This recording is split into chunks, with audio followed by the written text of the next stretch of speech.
할렐루야. 8월 14일 금요일 에피소드 큐티 영상 시작하겠습니다.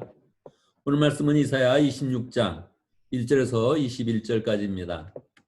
이사야는 24장부터 27장까지 세상의 마지막, 세상의 종말을 우리에게 보여주고 있습니다. 그래서 이사야의 묵시록이다 그렇게 이야기를 하고 있죠. 이사야 24장에서 세상의 종말에 대한 하나님의 그런 심판이 무섭게 그렇게 선포되고 있습니다. 그런데 25장부터 주의 그런 백성들이 하나님을 찬양하는 그런 그 내용이 나오죠. 오늘도 이사야 26장에서는 하나님의 그런 백성들이 하나님을 기뻐하는 그런 가운데 찬양하는 그런 모습이 이어지고 있습니다.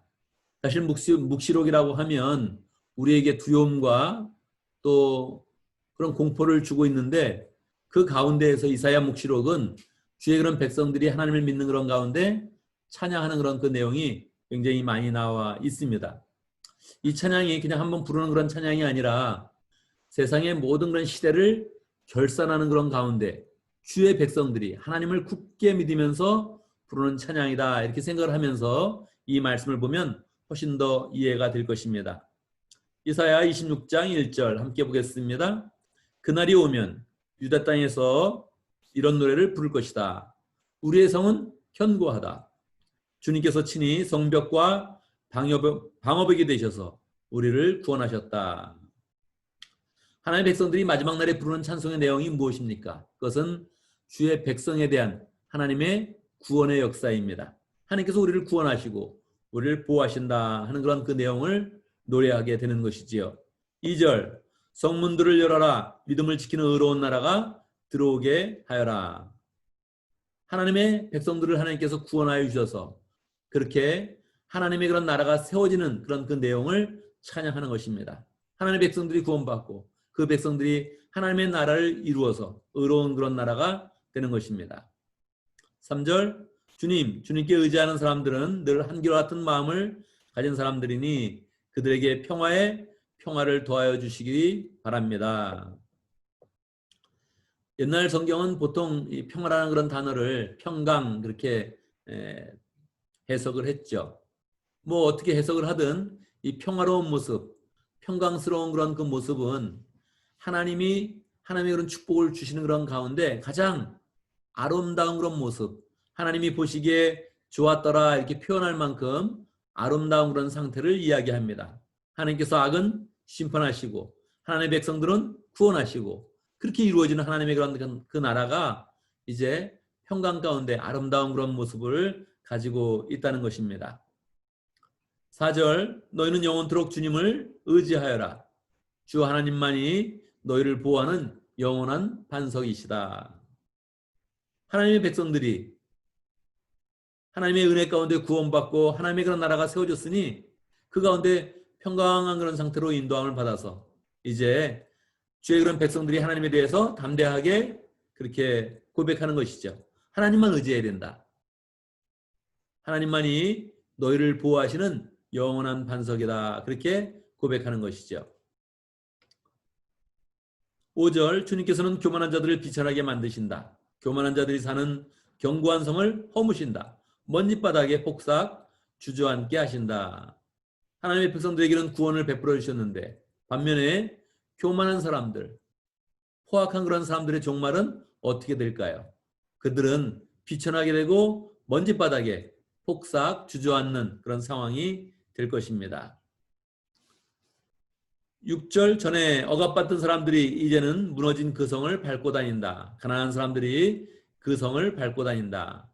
마지막 종말에는 모든 그런 상황이 역전되는 것입니다. 연약해 보였던 하나님의 그런 백성들은 구원을 받게 되고 교만하고 포악했던 그런 사람들, 무력을 행하던 그런 사람들은 이제 다 폭삭 주저앉아서 그들의 그런 성은 무너졌으며 그들의 성을 억압받던 그런 사람들이 밟고 다니게 되는 것입니다. 7절 주님께서는 의로운 사람의 길을 곧게 트이게 하십니다. 의로우신 주님께서는 의로운 사람의 길을 평탄하게 하십니다. 항상 주님께서는 의로운 사람, 믿음의 그런 사람의 길을 열어주시고 평탄하게 만드십니다. 그렇다면 어떻게 고백하겠습니까? 8절 주님, 우리는 주님의 율법을 따르며 주님께 우리의 희망을 걸겠습니다. 우리가 주의 이름을 사모하고 주님을 기억하겠습니다. 당연히 주님께서 그렇게 평탄한 길을 만들어 주시니까 주님의 율법을 따라야겠습니다. 우리가 주님께 희망을 걸고 주님을 기억하는 그런 삶을 살겠습니다. 그렇게 고백하게 되는 것이죠. 계속적으로 주님에 대한 그런 고백이 이어집니다. 9절, 나의 영혼이 밤에 주님을 사모합니다. 나의 마음이 주님을 간절하게 찾습니다. 주님께서 땅을 심판하실 때 세상에 사는 사람들이 비로소 의가 무엇인지 배우게 될 것입니다. 세상의 종말은 매우 준엄한 것이지만 하나님의 백성은 마지막 날을 사모하고 주님을 간절히 찾아야 하는 것이지요. 주님께서는 종말에 하나님의 공의가 무엇인지 모든 사람들이 다 알게 만들어주는 것입니다. 10절, 비록 주님께서 악인에게 은혜를 베푸셔도 악인들은 옳은 일 하는 것을 배우려 하지 않습니다. 의인들이 사는 땅에 살면서도 여전히 옳지 않은 일만 합니다. 주님의 위엄 따위에는 안중에도 두지 않습니다. 악인들은 옳지 않은 일을 하죠. 주님에 대해서 온전히 인정하지 않죠. 그러니까 하나님의 그런 심판을 받게 되는 것입니다. 11절, 주님께서 심판하시려고 팔을 높이 들어 올리셨으나 주님의 대적은 그것을 모릅니다. 주님께서 주의 백성을 얼마나 뜨겁게 사랑하는지를 주님의 대적에게 보여주셔서 그들로 부끄러움을 당하게 하여 주십시오. 결국 악인은 심판을 받고 하나님께서 주님의 백성들을 사랑하셔서 결국은 악인들이 그들 앞에서 부끄러움을 당하게 되는 것입니다. 주님께서 예비하신 심판의 불로 그들을 없애주십시오. 이것은 한 번의 심판이 아니라 세상의 종말에 대한 그런 심판이라고 말씀을 드렸습니다. 그러니 이제 심판의 불이 강력하게 임해서 주의 백성들은 주님께 심판을 기도하고 하나님께서 심판의 불로 악인을 처단할 것을 믿는 그런 가운데 기도하는 것입니다. 12절, 주님께서 우리에게 평화를 주실 것을 확신합니다. 우리가 성취한 모든 일은 모두 주님께서 우리에게 하여 주신 것입니다. 믿음의 사람들은 결국 주님을 통해서 평화를 얻게 됩니다. 주님의 힘으로 평화를 얻고 누리게 되는 것이지요. 13절, 주 우리 하나님 이제까지는 주님 말고 다른 권세자들이 우리를 다스렸습니다. 그러나 앞으로는 우리가 오직 주님의 이름만을 기억하겠습니다. 사실 이 상황은 이사야가 다른 나라의 그런 공격을 받고 심지어는 압제를 당하는 그런 상황 가운데서 기록한 것이니까 이사야의 그런 그 마음 가운데서는 땅에서 다른 나라의 그런 압제를 받고 그들이 다스렸던 그런 기억들이 강하게 있죠. 그래서 땅에서는 다른 권세자들이 다스렸습니다. 그렇게 이야기하는 것이죠. 이제 주님의 다스림만 있고 주님의 이름만 기억을 하면 되겠습니다. 14절, 주님께서는 그들을 벌하시어 멸망시키시고 그들을 모두 기억에서 사라지게 하셨으니 죽은 그들은 다시 살아나지 못하고 사망한 그들은 다시 일어나지 못할 것입니다. 하나님의 그런 심판 앞에서 악인들은 죽음을 피할 수 없으며 그렇게 살아나지 못하게 되는 것입니다. 비슷한 그런 그 내용이 쭉 이어지고요. 16절 보겠습니다. 그러나 주님께서 그들을 징계하실 때 주님의 백성이 환난 가운데서 주님을 간절히 찾았습니다. 그들이 간절히 주님께 기도하였습니다.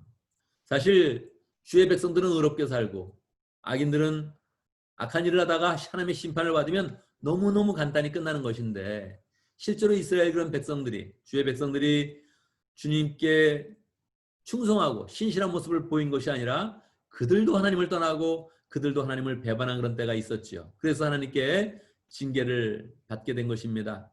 그러나 징계를 받았을지언정 그들은 하나님께로 돌아오게 되었죠.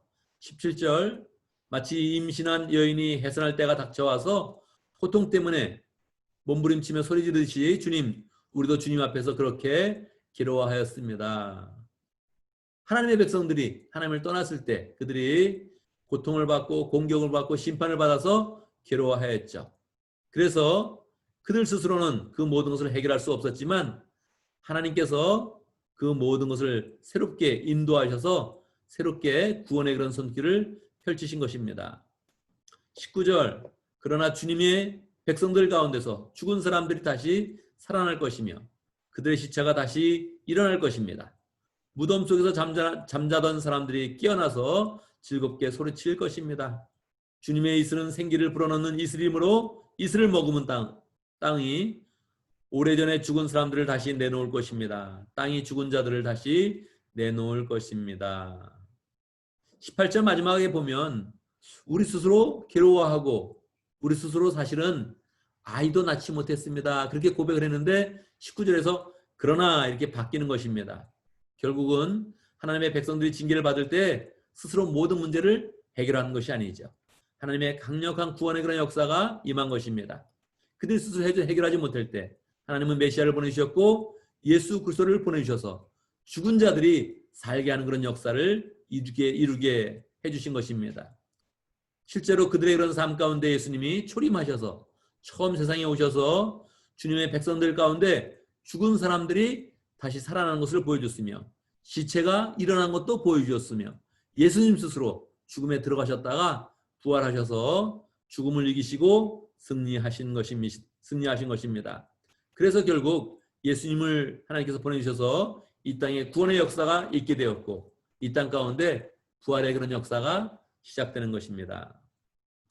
그 뒤에 이어지는 그런 내용은 심판과 회복에 대한 그런 그 내용인데 이 묵시의 내용이 전 시대를 결산하는 그런 심판의 그런 내용이라 그랬습니다. 그래서 그냥 한 번의 그런 구원으로 끝나지 않고 하나님이 구원하셨다 이렇게 해서 마음이 끝나야 되는데 이것이 전 시대를 결산하는 것이어서 다시금 하나님의 그런 심판 가운데 주의 백성들이 주의하고 조심해야 될 그런 부분들이 나와져 있습니다. 오늘 내용 가운데 말씀을 정리하면요. 주님의 백성들에게 세상의 종말은 두려운 것이 아니다. 이때가 찬송을 부를 때이다 하는 것을 우리가 정확히 기억을 해야겠습니다. 얼마나 우리에게 소망을 주는 그런 그 말씀입니까? 마지막 때 하나님의 묵시로서 세상의 그런 종말을 바라본다면 이때는 하나님의 백성들이 기쁘게 찬송을 부를 때이다 하는 것입니다. 할렐루야죠? 두 번째, 마지막 때 하나님께서 악인들과 대적들을 심판하시고 주의 백성들에게는 하나님이 평강을 주실 것이다. 이것도 참으로 기쁜 그런 그 내용이죠. 이사야의 그런 그 묵시록에 하나님에 대한 찬양, 소망의 그런 그 내용의 그런 비중이 아주 더 많이 기록되어 있어서 우리의 그런 그 마음을 편하게 만들고 있습니다. 세 번째, 우리가 신앙으로 굳게 서면 참 좋습니다. 하나님 이것이 원하시는 그런 구도이죠. 그러나 이스라엘은 그렇게 감당하지 못했고 하나님의 백성들마저도 믿음을 떠나기도 하고 하나님께 징계를 받기도 하고 또 죄를 짓기도 했던 것입니다. 우리의 그런 삶도 그러한데 우리가 완전하게 하나님께 영광 주는 삶으로 온전히 살지 못해서 징계를 받더라도 주님만 기억하고 주님의 그런 믿음으로 들어가면 주의 그런 평강으로 승리할 것을 믿고 살아야 한다는 것이 오늘 말씀의 결론입니다. 오늘 말씀을 보면서 우리는 또 기도 제목을 잡습니다. 종말의 때에, 세상의 그런 그 마지막 때에 우리는 하나님의 심판과 무엇보다도 구원을 기대하면서 하나님을 찬송하는 그런 삶을 살 수 있도록 함께 기도합니다. 오늘도 목장을 위해서 기도합니다. 러시아 목장의 준 목자님 그리고 우리 폴 목부님과 또 목원들 위해서 기도합니다. 또 목원들 중에 이번에 박경화 자매님 내일 세례식을 받는데 우리가 또 축복스러운 그런 시간 가운데 세례식이 잘 거행될 수 있도록 함께 기도하면 좋겠습니다. 러시아 목장에서 후원하는 장성유사님 특별히 기억하면서 기도하겠습니다. 오늘 또 교회를 위해서 기도하는데 오늘은 목장을 위해서 기도하겠습니다. 오늘 목장 모임을 위해서 하나님께서 목장마다 그 모임 가운데 은혜를 주시도록 또 내일 목자 목녀 임명식과 세례식 은혜 가운데 우리가 잘 가지도록 함께 기도하겠습니다. 제가 먼저 기도하고 함께 또 기도하는 시간 갖도록 하겠습니다. 기도합니다. 하나님의 은혜를 찬양합니다. 하나님의 이런 백성들이 온전히 살지 못해도 하나님께서 강력한 구원의 역사를 펼치시는 그런 가운데 우리에게 예수님을 보내주시고 구원을 펼치셔서 하나님의 그런 백성들이 평강 가운데 있게 하시는 것 참으로 감사합니다. 하나님의 구원의 손길과 사랑의 손길이 참으로 놀랍습니다. 우리가 그 하나님을 굳게 믿는 그런 가운데 하나님만을 기억하고 하나님의 구원만을 소망하는 복된 삶을 살 수 있도록 인도하여 주시옵소서. 하나님 아버지, 오늘도 목장을 위해서 기도합니다. 러시아 목장의 주목자님 폴 목군이 기억하여 주시고 목장을 잘 세워가는 그런 가운데 하나님께 영원을 수 있도록 인도하여 주시옵소서. 부야를 품고 열심히 사역하면서 또 우리 박경화 자매님 인도하여 세례를 받게 되었는데 하나님 축복하여 주시고 또 목장 모임이 늘 하나님의 은혜 가운데 부흥하며 하나님의 사랑과 은혜가 풍성한 복된 그런 목장 될 수 있도록 역사하여 주시옵소서. 하나님 아버지, 오늘 우리 금요일을 맞이했습니다. 목장마다 귀한 그런 목장 모임을 가질 것인데 하나님께서 은혜와 사랑을 부어 주시옵소서. 목장마다 하나님의 사랑이 부어지며 믿음의 가족을 만들어가며 이 땅 가운데 소망을 심는 복된 목장들 될 수 있도록 역사하여 주시옵소서. 내일 새로운 그런 목장 목녀님이 세워지고 또 세례식이 있습니다. 하나님께서 예비하여 주시고 인도하여 주셔서 하나님 아버지 복된 시간이 될 수 있도록 인도하여 주시옵소서. 우리가 귀한 시간을 가지며 하나님께 온전히 영광 돌리고 우리 안에 기쁨이 충만한 시간 될 수 있도록 주님께서 역사하여 주옵소서. 오늘 우리가 맡은 그런 일들 다 잘 감당할 수 있도록 주여 함께하여 주시고 동행하여 주시고 무엇을 하든지 다 하나님께 영광 돌리는 복된 일 될 수 있도록 인도하여 주옵소서. 하나님의 사람으로 하나님의 영광을 나타내는 그런 가운데 하나님 우리가 맡은 일들 다 주님이 하시는 것처럼 잘 감당할 수 있도록 역사하여 주옵소서. 사고와 필요 없는 일들로부터 다 우리를 지켜주시고 안전하게 함께하여 주옵소서. 예수님의 이름으로 기도드리옵나이다. 아멘.